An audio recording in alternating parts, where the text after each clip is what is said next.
Scott, behind you right now, you've got Dad's friend Mike, your dad, and you. Yep. Just you guys from Livermore. That's how you guys do it here at Oxford every single week. Yeah. Do you have a little envy when you see other guys with whole crews, or do you think it's just better to keep it simple? Sometimes you see a lot of people with big crews, and like it seems like they're just tripping over each other sometimes. Obviously, it'd be nice to have more hands, but typically we got plenty of people. You were on for your first practice. So you're from Livermore. You grew up racing go-karts a little bit at Richmond, St. Albans, here, there, and everywhere. Then you went into a past mod. When did you get into a super late model? Our first race year was 2013, and I think our first race was actually trying to qualify for the 250, and it didn't go well. That was your first race, was trying to qualify for the Oxford 250? Yeah, well, we came over once and just practiced once, like on a Saturday night. But our actually first race was trying to qualify for the 250. Didn't work out. I think I hit the sand pile 2 or 3 times, and like the radiator shroud kept getting caved in. It wasn't a good day. So from 2013 to now, it's been kind of a whirlwind with technology with these cars. You have a resource in Jeff Taylor and Distance Race Cars. What's that relationship been like? Jeff is probably the most knowledgeable person there is around, especially like how to make a car go at Oxford. He's there for his customers. I can go in there and I feel like he treats me just the same as someone that's bought a car last week or somebody that's been a customer for 30 years. I just try not to bother him too much. He's busy, super, super busy. In that time frame from when you first started at the 2013 250 to here we are in 2024, what's been the biggest adjustment for you as a driver? As far as anything, whether it's the technology or you on the racetrack, the tires?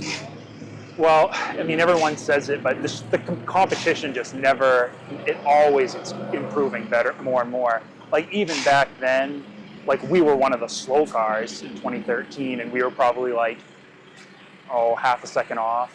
Now a slow car is like 0.3 off. It's just that tight. So in the span of 10 years or so, competition's gotten tighter. What do you think's attributed to that?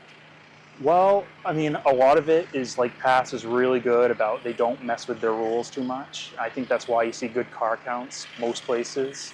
So everyone's been kind of using the same equipment for as long, at least like 20 years. And so people have just had all this time to keep getting better and better. Luck hasn't been on your side as far as points go, but there's no doubt that you and the 14 car here have been really, really fast this year. Coming into the Oxford 250, you said you wanted to focus here at Oxford. How come? It's just like you got to keep on top of the track. Like we've had good runs here before, especially in the 250, and I feel like when we were racing here more often, we were more prepared for that day. There was a couple of years where we tried to do a lot of tour racing, and you set the car up exactly like you think it's going to go, but you come back and just nothing works like it's supposed to. So we're just trying to keep up with the track a little bit better. You're a teacher in Maine. Yeah. In the teacher's lounge and in your travels up and down the hall, do the kids know that you race? Do your teachers, your fellow staff members know that you race? All right, Thunderstocks, go ahead and roll out for your first round of practice.